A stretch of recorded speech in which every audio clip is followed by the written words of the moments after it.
어느 다이아몬드를 주운 사람이 있었습니다. 네, 그 마을에서는 무엇을 주우면요, 마을 한복판에 가가지고 내가 이것을 주었습니다 라고 크게 외쳐야 돼요. 그래도 주인이 나타나지 않으면 자기 것으로 가질 수 있는 그런 규칙이 있습니다. 이 사람이 다이아몬드를 주었으니까 얼마나 좋겠어요. 근데 이제 큰 이 마을의 한복판에 가서 여기 다이아몬드를 잃어버린 사람이 없습니까? 라고 외쳐야 되는데 한밤중에 가서 외쳤습니다. 그런데 저쪽에서 창문이 열리면서 어느 사람이 그거 뭐라고 했어? 라고 물어보니까 큰일 났죠 이제. 그래서 이 사람이 뭐라 그랬냐 하면 내 마음에 꼭 해야 될 말이 있어서 했는데 당신은 그거 알 것 없어. 그리고 뭐라고 말했는지는 말할 수 없어. 이렇게 이야기를 했다는 거예요. 예수의 신부인 안토니 드 멜로가 하신 말씀입니다. 어쩌면 법을 어기는 것보다 더 큰 문제는 문자적으로, 형식적으로 법을 지키는 겁니다. 우리 신앙에 있어서도 이게 참 문제예요. 알기는 아는데 그냥 형식적으로 지키려고 할 때 우리 신앙에도 좀 어려운 문제들이 생기게 되죠. 오늘 본문 21절에 이 말씀을 하고 있습니다. 우리 함께 읽겠습니다. 하나님을 알되 하나님을 영화롭게도 아니하며 감사하지도 아니하고. 아멘. 어째 이럴 수가 있을까? 하나님을 알면 자연스럽게 하나님을 영화롭게 하고 감사하는 마음이 들 텐데 어떻게 알기는 아는데 영화롭게도 안 하고 감사하지도 않는다고 할까? 하나님이 누구십니까? 하나님은 창조주이시죠. 하나님 우리를 구원하신 구원자이시죠. 장차 오실 심판주이시죠. 우리 사랑하시는 우리 아버지 아닙니까? 그런데 그 하나님을 아는데 하나님께 영광을 돌리지도 않고 감사하지도 않는다. 우리의 삶의 목적이 무엇이라고 성경에 말씀합니까? 이사야 43장 21절 말씀이에요. 우리의 삶의 목적이 이거라고 말씀하는데 시작. 이 백성은 내가 나를 위하여 지었나니 나를 찬송하게 하려 함이니라. 아멘. 하나님이 우리를 만드신 목적이 하나님을 찬송하게 하려 함이라 말씀하고 있어요. 우리 지난 주일 오후에 우리 예배학 교수님이 오셔서 설교를 하셨는데 감사와 찬양이 같은 말에서 시작됐다. 찬양하는 일이 얼마나 복된 일인지 그걸 예배학자로 잘 풀어주셔서 잘 이해하고 있죠. 우리의 삶의 궁극적인 목적도 결국 하나님을 찬양하는 것이다. 그걸 위해서 하나님이 우리를 만드셨다. 이렇게 성경이 명확하게 이야기하고 있어요. 좋으신 하나님, 사랑의 하나님, 너무너무 감사하고 또 그분을 생각하면 감격해서 찬송이 저절로 나오고 또 하나님을 영화롭게 하는 것이 좋으니까, 기쁘니까 계속해서 하나님의 영광을 위해 살아가는 것. 여러분, 이것이 신앙생활의 감격인 줄로 믿습니다. 하나님을 기쁘시게 하니까 나도 좋아요. 나도 기뻐요. 그래서 점점 더 그 감격 속으로 들어가는 거죠. 우리 지난해부터 다니엘 기도 우리 참여교회로 같이 하고 있는데 수많은 간증자들이 나와서 하나님 만난 경험들을 이야기하지 않습니까? 하나님께서 죽으려던 나를 붙잡아 주셨어요. 살려주셨어요. 내 병을 고쳐주셨어요. 악한 영에 사로잡혀 있다가 고침받았어요. 무당이었던 사람이 이렇게 바뀐 역사들, 이런 간증도 나오지 않아요? 그리고 삶의 문제에서 하나님이 나를 건져주셨어요. 이런 귀한 간증들을 쏟아놓는 분들이 많이 있습니다. 저희 교회도 마찬가지예요. 저도 여러 권사님들한테 본인들의 간증을 이렇게 쭉 들은 일들이 있어요. 그 중에 한 분 우리 김점희 권사님하고 저 전북대 병원에 같이 오고 가며 또 병원에서 거의 한 3시간 될 거예요. 본인이 어떻게 예수님 믿게 됐는지, 어떻게 하나님이 나를 치료해 주셨는지 이런 간증들을 하는데 참 마음에 감동이 있었습니다. 예수님 믿고 좋으신 하나님 찬양하다가 보니까 너무 마음이 좋았다는 거예요. 감동이 되고요. 그래서 하나님께 찬양하고 기도하고 감격하게 되었고 또 심령이 은혜를 받다 보니까요 막 전도하고 싶어가지고 못 견디는 거예요. 그래서 언젠가는요 2내외가 다 입원을 하셨어요. 수술하고 입원하셨는데 그 병실에 있는 사람에게 누워서 전도를 하시더라고요. 자, 이게 하나님이 나를 사랑하시고 내가 하나님께 영광 돌리는 삶을 살아갈 때 자연스럽게 나타나는 현상이지요. 하나님을 알면 알수록 더 깊이 사랑하게 되고 더 깊이 감사하게 되고 그분을 더 영화롭게 하는 삶을 살아가는 것, 이것이 우리의 삶에 일어나는 놀라운 역사들이에요. 그런데 신앙을 가지고도 하나님에 대한 감격이 없다면 그 무엇 때문일까요? 내가 지금 예수님 믿고 구원받은 하나님의 자녀인 줄 알면서도 왜 내가 하나님께 나아갈 때마다 감격과 기쁨이 없나? 몇 가지를 생각해 볼 수 있을 겁니다. 그 첫 번째 근본적인 원인은요, 아직 새 생명이 시작되지 않았기 때문일 수 있어요. 베드로전서 1장 23절 말씀합니다. 너희가 거듭난 것은 썩어질 씨로 된 것이 아니요 썩지 아니할 씨로 된 것이니 살아있고 항상 있는 하나님의 말씀으로 되었느니라. 아멘. 우리 안에 하나님의 말씀으로 새로운 생명이 시작이 돼요. 내가 예수 그리스도를 나의 구원자로 모셔드릴 때 내 안에 하나님의 영이 거하시면서 내가 새 생명이 되어 하나님의 자녀로 거듭나는 거죠. 다시 태어나는 겁니다. 그래서 그 이후로부터 이 생명은 자랄 수 있게 되는 거예요. 하나님의 말씀으로 거듭난 자는 하나님의 자녀가 되는 권세를 얻었다. 요한복음 1장 21절에 12절에 말씀하지요. 멸망치 않는 영원한 생명을 소유하게 된 것이고 그 안에 하나님의 영이 깃드는 하나님의 사람으로서 새 생명이 탄생하게 된 겁니다. 이 모든 것이 복음의 능력이고 하나님이 우리에게 주시는 은혜의 선물인 줄로 믿습니다. 내가 거듭나는 거 어떤 노력으로도 안 돼요. 어떤 대가를 지불한다고 거듭나 새 생명을 얻을 수 있는 게 아닙니다. 오직 전적으로 하나님의 은혜 때문이죠. 그래서 너희가 그의 은혜로 인하여 믿음으로 말미암아 구원을 얻었나니 이것이 너희에게서 난 것이 아니요 하나님의 선물이라 말씀하는 거예요. 우리의 행위로 구원받은 거 아니라고 말하죠. 여러분, 아직 예수님을 나의 구원자로 내 주님으로 영접하지 않으신 분이 혹 이 가운데 계시다면 여러분 이 시간에 마음을 열고 예수님을 영접하시기를 바랍니다. 새 생명으로 태어나야 그때부터 성장할 수 있는 거예요. 그리고 그 성장의 과정을 통해 점점 더 성숙해 가고 영적인 깊이를 더해 가고 영적인 것들을 깨닫고 이해하고 맛보며 살아가게 되는 것이죠. 또 하나의 이유를 찾아본다면 구원의 감격과 첫사랑을 잃어버리고 형식만 붙들고 있는 경우에도 이와 같은 감격과 열정이 사라지는 거예요. 계시록 2장 4절입니다.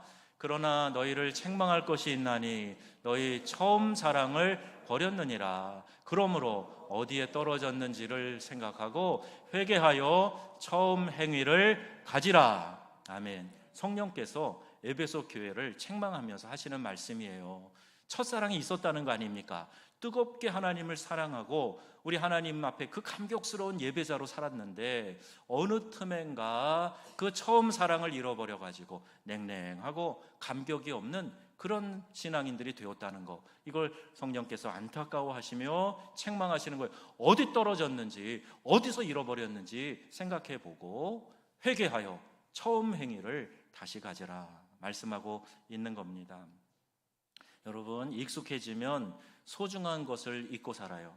건강, 우리가 숨쉬는 이 공기, 산소를 우리가 호흡하잖아요. 이거 고마운 줄 몰라요.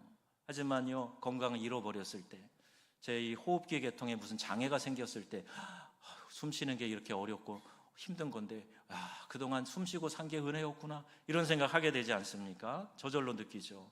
내 옆에 있는 사람들 소중한 줄 모르고 살아요. 그런데 여러분, 아내와 남편, 우리 자녀들, 이웃, 동료, 우리 교회 성도들 그저 있어주기만 해도, 내 옆에 있어준 것만으로도 그렇게 고마웠고 소중한 존재들인데 그 고마움을 모르고 지낼 때가 많이 있죠.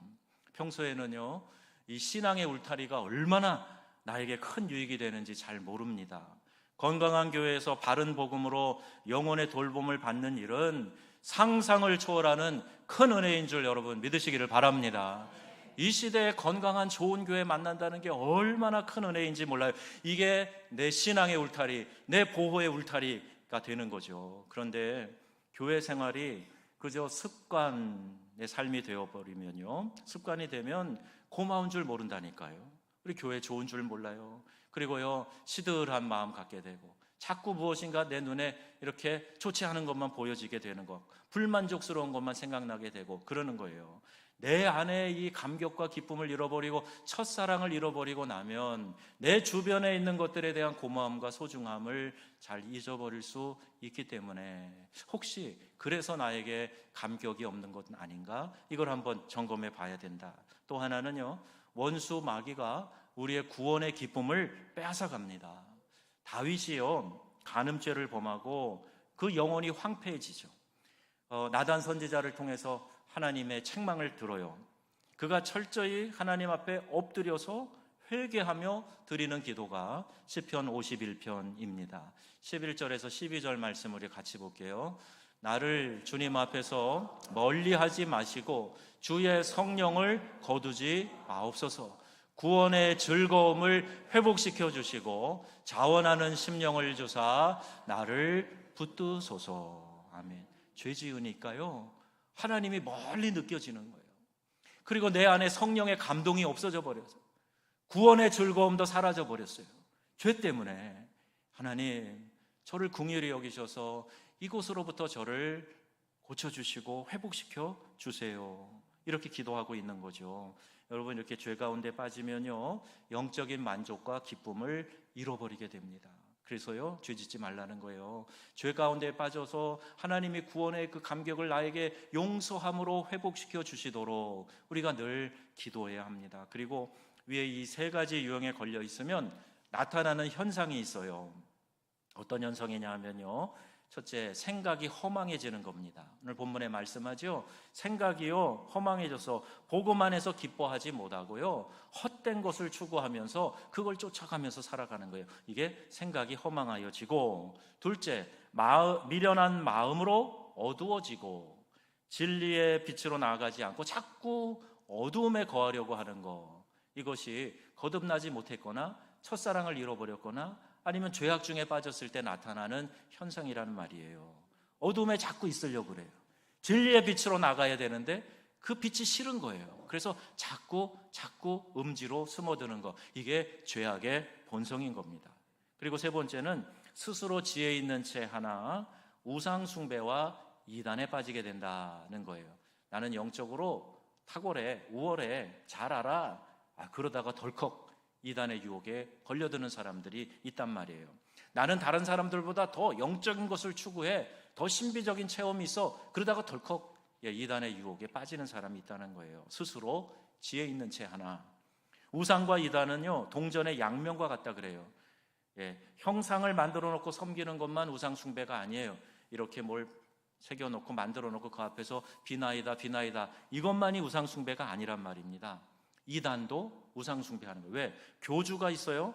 그 교주를 신격화하면서 섬기는 우상 숭배, 이게 이단인 거죠.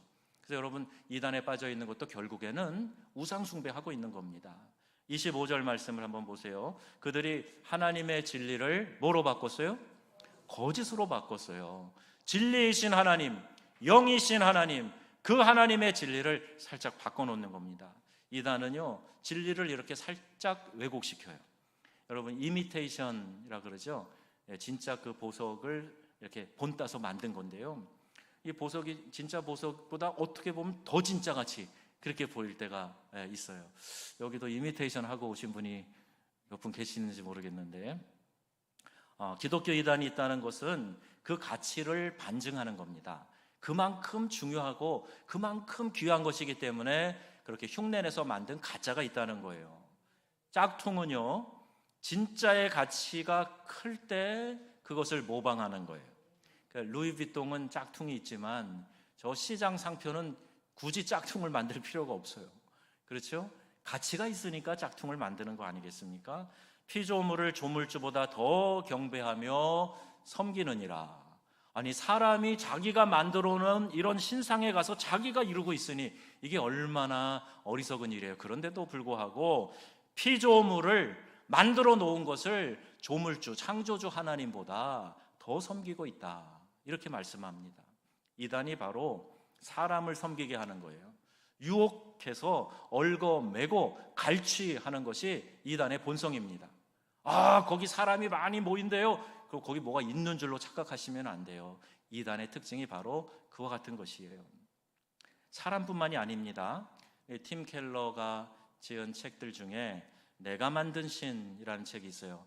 우리 지방에 코칭 모임 하면서 이 책을 같이 다 읽었는데, 여기 보면 우리 사람들이 만들어내는 신이 우리 현대인들 가운데도 뭐 가득하다는 거예요. 그 중에 대표적인 것이 돈, 성취, 권력, 이런 것들을 이야기합니다. 이게 우상이라는 겁니다. 그리고 가면을 쓴 숨은 신들로 문화와 종교를 이야기해요. 문화라는 이름으로 포장이 되어 있지만 이게 우상이라는 거예요. 아름답고 선을 행하는 것 같은 그런 종교로 포장이 되어 있지만 이게 결국에는 우상 숭배라고 이야기하는 겁니다. 하나님의 자리를 대신하는, 저 책의 원 제목처럼요, 하나님의 자리를 훔친 많은 우상이 우리 주위에 자리를 잡고 있다는 거죠. 왜 우상 숭배 이단에 빠지고 헛된 영광을 구하는가? 애초에 잘못된 믿음 때문에 그래요. 재미난 이야기가 어느 책에 나옵니다.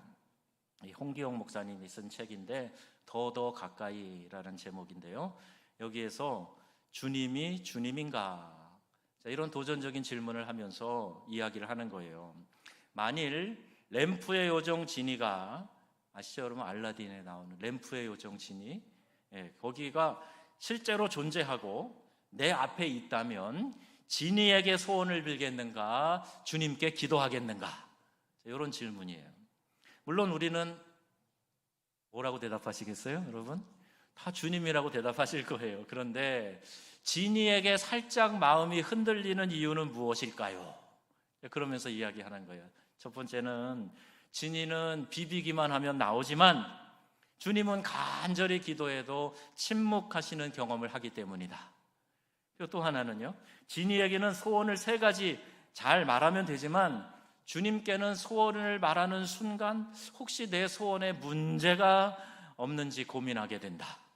그죠? 우리 기도할 때 헛된 거 구하지 말라 그러잖아요. 정욕으로 쓰려고 잘못 구하면 안 된다 그러잖아요. 그러니까 이 잘 구하고 있는가, 그 생각한다. 셋째는 결정적인 차이점인데, 지니는 소원을 들어주고 램프로 쏙 들어가지만 주님은 우리와 함께 늘 거하기를 원하신다. 그러니까 주님이 훨씬 더 부담스럽다, 이런 얘기예요. 지니에 비하면 주님께로 더 가까이 간다 하는 것은 기도의 응답을 받고 그분을 영접함으로 끝나는 것이 아니고요, 여기에서 시작이 되는 거예요. 왜? 우리 주님은 우리와 함께 거하기를 원하시니까. 우리를 너무 사랑하셔서 우리 사랑하는 사람하고는 헤어지기 싫은 거잖아요. 늘 같이 있고 싶어 하는 거잖아요. 우리 주님이 그러신단 말이에요. 우리가 믿는 예수님이, 여러분에게 있어서 우리 예수님이 진이인가 주님인가 한번 스스로 생각해 보라는 거예요. 그냥 램프의 요정처럼 내 소원만 들어주고 떠나시면 좋은 그런 존재인가, 아니면 주님 나와 함께 이곳에서 계속해서 동행해 주세요, 이렇게 우리가 믿고 받아들이고 섬기고 있는 주님인가? 신앙인들, 특히 하나님을 일을 한다고 하면서도 내려놓지 못하는 그런 치명적인 유혹이 믿음의 사람들에게도 있어요. 바로 성공이라는 겁니다.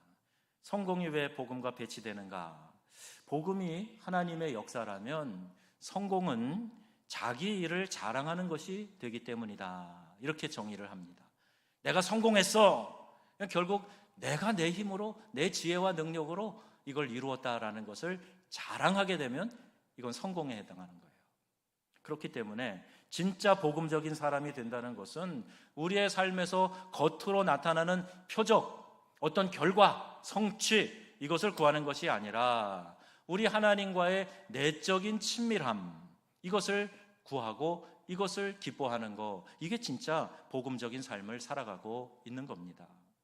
어떤 기적보다도 소중한 것이 바로 관계라 그러지요. 하나님과의 관계가 소중한 거지, 하나님이 일으켜 주실 기적, 하나님이 응답해 주실 좋은 선물, 이게 중요한 게 아니라는 거예요. 우선순위가 뒤바뀌면 안 됩니다.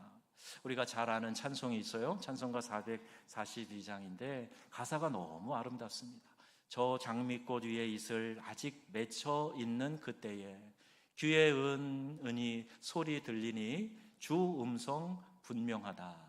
후렴에 주님 나와 동행을 하면서 나를 친구 삼으셨네.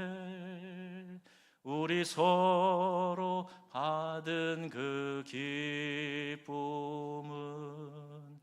알 사람이 없도다. 하나님이 나와 동행하면서 나를 친구 삼아주셨는데, 이야, 이 기쁨은 맛본 사람만이 알지 누가 알겠어. 이런 찬송 가사 아니겠어요? 하나님 저 만나주세요, 이렇게 기도하시는 분들 계실 거예요. 저도 기도할 때 이런 기도가 튀어나올 때가 있습니다. 그런데 그 기도를 해도 응답이 없는 듯 하지만 아니에요. 이미 관계가 시작된 겁니다. 아니, 굳이 만나고 싶지 않은 사람 여러분 만나달라고 막 때를 써 기도하고 눈물 흘려 기도하고 매달려 기도하고 그럴 이유가 뭐가 있어요? 만나고 싶으니까, 관계가 있으니까 주님 저 만나주세요 그러는 거 아니겠습니까? 간절함으로 하나님을 찾고 하나님께 나아갈 때 우리 하나님께서 우리를 만나주시겠다고 약속하고 계세요.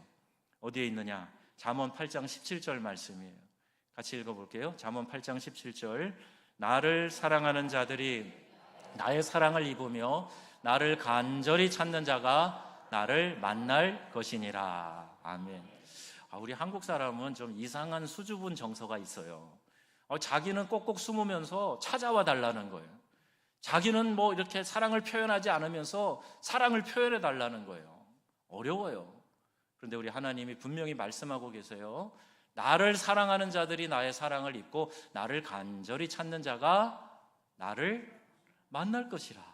여러분, 믿음의 세계에서는 너무 이렇게 소극적으로 피해 다니시면 안 돼요. 왜 숨습니까? 드러내셔야 되죠. 왜 피해 다녀요? 하나님 앞에 나오셔야 되죠.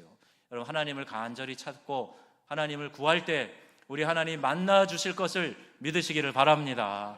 하나님 만나면 얼마나 좋겠어요. 얼마나 감격스럽겠습니까? 여러분, 우리가요 이런 질문을 좀 잘했으면 좋겠습니다. 전에 유럽 코스타 섬길 때 강사로 오셔서 만난 만나교회 김병삼 목사님 계시는데요, 우리에게 우상이 있는가 이런 이야기를 하셨어요. 그런데 이건 어리석은 질문이라는 거예요. 이미 우상이 우리 안에 가득 차 있다는 겁니다. 진짜 이렇게 질문해야 된대요. 우리 마음속에 있는 하나님의 가장 큰 경쟁자는 무엇인가? 내 마음속에 지금 하나님과 비길 만한 그런 가장 큰 경쟁자가 뭐냐? 이걸 찾아보라는 거예요. 예를 들면 하나님 앞에 서 있는 존재라고 하면서도 끊임없이 사람들에게 보이는 내 모습에 신경 쓰고 있다는 거예요. 아니, 하나님 앞에 있다고 늘 그러면서 코람데오 말도 좋아하면서, 그런데 사람이 나를 어떻게 볼까? 이게 너무 신경 쓰면서 믿음 생활을 하고 있는 거. 하나님의 일을 한다고 하면서 끊임없이 내 업적에 목말라 있는 거예요. 내가 이런 일을 이루었다, 누군가로부터 칭송을 받는 일, 이걸 목말라 한다면 이거 정말 우리가 우리 마음에 차 있는 우상이 아닐까? 이런 도전적인 질문인 거죠. 아내와 남편이 서로 사랑해야 하는데도 그것을 가로막고 힘들게 하는 그 무엇이 있단 말이에요. 결국 우리가 하나님을 모르는 게 아니에요. 오늘 본문처럼 하나님을 알되, 하나님을 알긴 알아요. 그런데 하나님과의 교제를 가로막는 것, 이것의 정체성을 우리가 알아야 된다. 그 정체가 뭔지를 알아야 된다는 거예요. 어쩌면 이것을 아는 순간 우리의 삶에는요 조금 과격한 결단이 내려야 필요할지도 모르겠어요. 내 안에 이것이 하나님께 나아가는데, 하나님을 더 깊이 아는데 장애가 되는 걸림돌이구나 하는 것을 발견했다면 어떻게 해야 되겠어요? 과감하게 그것을 뽑아내고 버려야 되겠죠. 그 중에 하나를 이야기합니다. 성공. 이 성공주의가 바로 우상숭배라는 거예요. 그동안 우리가 배워온 것 역시 잘 되라는 거 아닙니까? 성공하라는 거 아니에요? 예수 믿고 복 받으라는 거 아닙니까? 이렇게 반문할지 모르겠어요. 한때 우리가 정말 찢어지게 가난한 삶을 살 때 복음에 담겨져 있는 이 축복의 내용을 강조한 일이 있죠. 그래서 복 받는 성도들이 많이 늘어났고, 그리고 그 복 받는 일이 마치 복음의 전부인 것처럼 확대 포장된 일이 우리 한국 교회에 한동안 휩쓸었어요. 축복이라는 말만 하면 아멘, 하고 과정이나 어떤 결과를 도출할 거에 대한 생각은 하지 않고 무조건 복 받으면 아멘 좋다고만 생각했던 게 한국 교회 정서 아니에요? 근데 여러분, 이것은 복음이 우리에게 주는 여러 유익 중에 하나이지 성공하기 위해서 예수 믿는 거 아닙니다. 성공이 우상화되어서는 안 된다는 말이에요. 왜 그런가? 성공이 우상이 되면요 절대 채워지지 않습니다. 어느 정도 성공하면 여러분 만족하시겠어요? 절대 채워지지 않아요. 만족이 없어요. 계속 더 큰 거, 더 큰 거. 아파트 평수로 얘기해 볼까요? 13평, 21평, 24평, 33평, 37평, 45평, 50평 해도 점점 더 큰 거. 그래야지 조금씩 그때 잠깐 만족했다가 또 갈증 느꼈다가 또 더 높은 목표를 향해서. 이렇게 이야기 또 하세요. 성공에 중독이 되면 계속해서 더 많은 것에 대한 열망을 가지고 그것을 이루기 위해서는 거짓말하고 남을 속이고 모함하고 피해를 주는 일조차 서슴지 않고 합니다. 교회를 위해서라고 말하지만, 가정을 위해서라고 말하지만, 나라를 위해서라고 말하지만 자신만 모를 뿐이지 지켜보는 모든 사람은 다 알고 있습니다. 그 사람이 얼마나 자기중심적인 열망에 도취되어 있는지를 말입니다. 여러분, 이게 우상숭배예요. 하나님의 영광이라고 말하지만 결국에는 내 자신을 드러내고 싶고 나의 성공을 나타내고 싶고 추앙받고 싶은 것, 이게 바로 자신을 하나님의 자리에 슬그머니 올려놓는 우상숭배란 말이에요. 중독의 증상은 자신이 제어하지 못할 때, 우리 중독이라고 얘기하죠. 중독자는 늘 이 중독 증상에 목말라서 무슨 수단과 방법을 써서라도 이 중독의 열망을 채우려고 그러죠. 알코올 중독자들 보세요. 술 못 먹어서 난리 아닙니까? 알코올 기운이 떨어지면 막 금단 현상이 일어나고 떨리고, 그래서 막 술을 찾아서 그냥, 아편 중독자 더 심하죠. 도박 중독자 어떻습니까? 자기 아이 저금 통장이라도 깨가지고 가가지고 도박하려고 하는 거, 이게 도박 중독자의 그 본능 아니에요?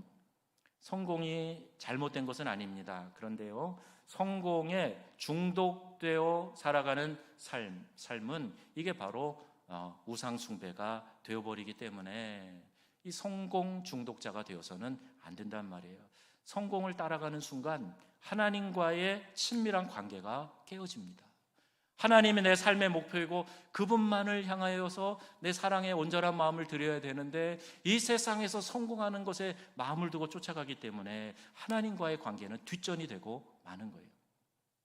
전에는 하나님의 은혜로 여겨졌던 그 모든 것들이 어느 순간에 자신의 힘으로 증명해 보여야 되는 것으로 살짝 바뀌어요. 성공이라는 우상에 사로잡히면 자꾸 외부의 것들을 통해서 자신의 가치를 인정받으려고 그렇게 목말라 합니다. 전도서 2장 10절 11절 보면 이 솔로몬의 고백이 나와요. 솔로몬이 인생 후반에, 그러니까 노년이 되었을 때 전도서를 썼다 그러죠. 그러니까 부귀 영화 모든 것을 다 누려본 사람이 이렇게 고백하는 거예요. 10절 말씀부터 읽겠습니다.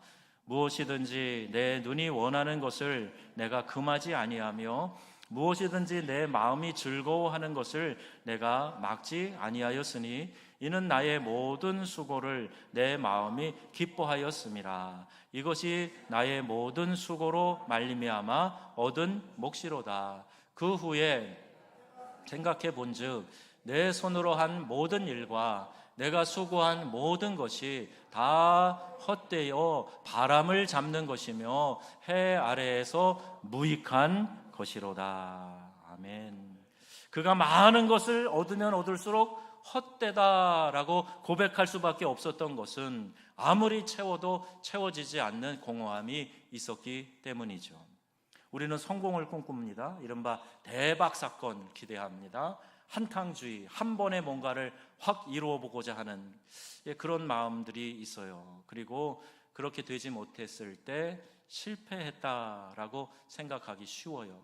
내가 목표한 그 성공의 목표치에 도달하지 못했어. 그러면 하나님 나 안 도와주셨고 나 실패했다, 이렇게 생각한단 말이에요. 하지만 복음은 그런 게 아닙니다.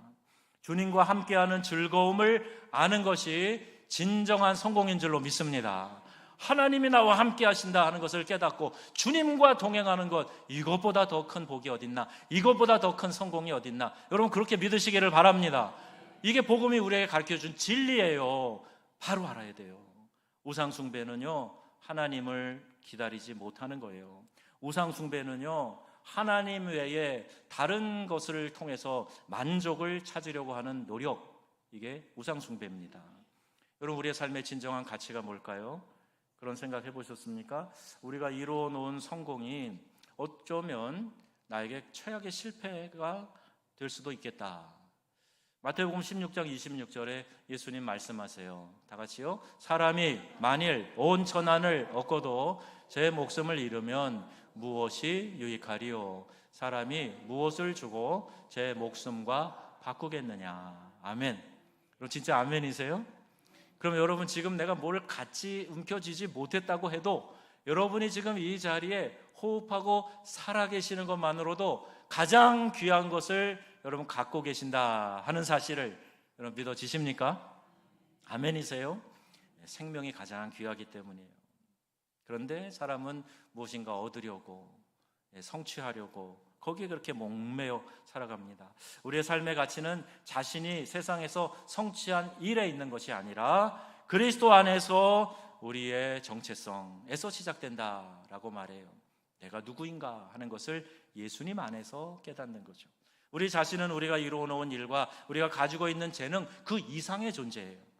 남의 말에 의해서 좌우되는 그 이상의 존재가 바로 우리 자신입니다. 우리 명함에 새겨져 있는 우리의 직책, 경력 그 이상의 존재가 바로 우리들이에요.